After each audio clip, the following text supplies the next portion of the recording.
love and appreciation.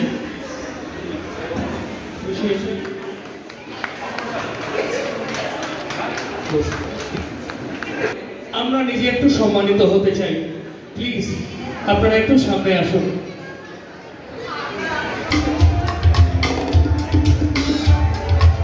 আমি আমার সমস্ত স্যার, সিনিয়র, জুনিয়র, আমার কলিগস, সমস্ত ডাক্তার বাবুদের একটু সামনে আসতে অনুরোধ করছি, যাতে আমরা আপনাদেরকে সম্মানিত করে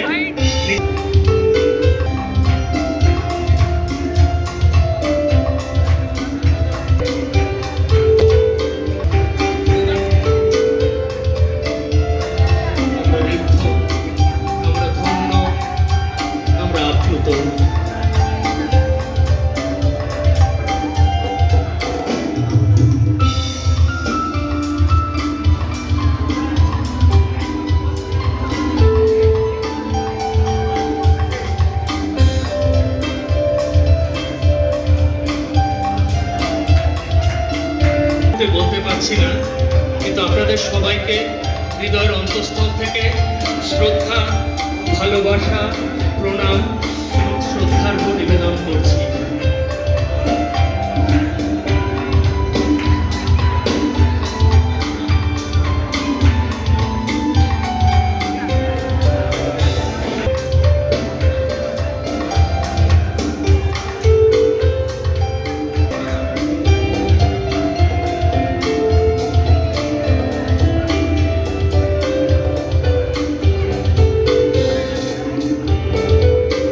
জোরে হাততালি দিতে পারি না, এই হাততালিটা কিন্তু আমাদের নিজেদের জন্য,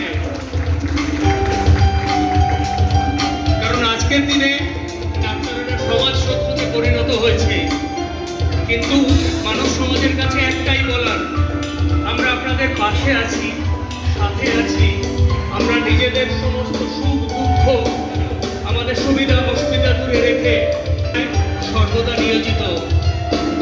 ঝুড়ির একটা পথ খারাপ হলে গোটা ঝুড়িটাকে কিন্তু আমাদের ওপর ভরসা রাখুন, বিশ্বাস রাখুন, সহযোগিতা করুন। আমরা অন্য কোনো গ্রহের প্রাণী নই, আমরা ডাক্তাররা আপনাদেরই বাড়ির সন্তান। মানুষের ভুল যেমন হয়, আমাদেরও ছোটখাটো ভুল হতে পারে। আর ডাক্তারদের এবং হাসপাতালকে সব টার্গেট করবেন না, কারণ করোনাকালে কিন্তু আমরাই দেখিয়ে দিয়েছি, এটা বুক ঢুকে বলতে পারি যে আমরা মানব সমাজের জন্য কি করেছি, কি করতে পারি, এবং আমরা আপনাদের পাশে সব সময় আছি। আমি ব্যক্তিগতভাবে বলতে পারি, আমার অনেক বন্ধু বান্ধবকে আমি হারিয়েছি করোনার মারণ গ্রাসে, যারা চিকিৎসক সেবায় নিয়োজিত ছিলেন। আমি আমার প্রাণাধিক প্রিয় পিতৃদেবকে হারিয়েছি করোনার কালে, তার কারণ সম্ভবত তিনি আমার থেকে ইনফেক্টেড হয়েছিলেন। আমি তখন কোভিড সেলে পোস্টিং ছিলাম।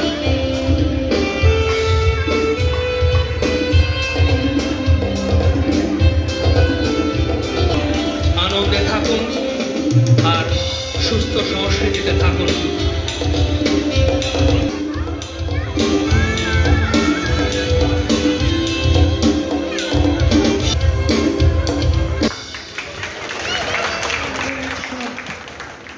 সেই মহাপ্রাণ ডাক্তার বিধানচন্দ্র রায়ের আমি ভুলুন্ঠিতে প্রণাম জানাই। তারপরে আমি আমার অন্তঃস্থল থেকে আমার শ্রদ্ধা জ্ঞাপন করছি সমস্ত চিকিৎসকবৃন্দকে, যারা আজকে আমাদের এখানে এসেছেন এবং যাদের ভেতরকার শিল্প সত্তা দিয়ে আমাদেরকে মুগ্ধ করছেন বা করবেন। আর যারা শ্রোতা বন্ধু এসছেন তাদেরও আমি অন্তরের শুভেচ্ছা জানাই। আজকের দিনের সম্বন্ধে তো আমার কিছু বলার কিছু নেই, কারণ আমি যা শুনলাম ঋদ্ধ হলাম, অনেক কিছুই জানতাম না যা জানলাম। তো যাই হোক, এই প্রতি বছরের মতন আজও আমরা একটা সুন্দর অনুষ্ঠানে এসে পারস্পরিক একটা সৌহার্দ্য বিনিময় করছি, এটা যেন প্রতি বছরই করতে পারি। আজকের অনুষ্ঠানের জন্য সমস্ত চিকিৎসকবৃন্দ এবং রাধা ভবনের যারা আছেন, রাধা ভবনের ইয়েতে তাদের, বিশেষত বিষ্ণু বেজরিয়া মহাশয়কে, এবং আজকের অনুষ্ঠানের জন্য যারা যতটুকু আমাদের পাশে থেকে সাহায্য করেছেন তাদের সবাইকে শ্রদ্ধা এবং অন্তরের কৃতজ্ঞতা জ্ঞাপন করি। ভালো থাকুন, আনন্দে থাকুন। আজকে ডক্টর বিদগ্ধ ব্যক্তিত্ব আজ এখানে আমাদের ভীষণ পরম প্রাপ্তি। একটু জোরে হাততালি স্যারদের জন্য। তারই একটা ছোট্ট ঘটনা দিয়ে আপনি তো বিশ্বাস করেন যে পৃথিবীতে যে সমস্ত ঘটনা ঘটেছে মানে উনি একজন বড় রাজনীতিবিদ ছিলেন আমরা জানি। আজকে এটা শুনছিলাম এখানকার মন্ত্রী ছিলেন ডক্টর রাম মন্ত্রী, সেই অসামান্য যে মহামানব তার সেটাকে রেকগনাইজ করার জন্য এটা আছে যে মুকুটটা আছে সেটা হচ্ছে যে পিওর ওকে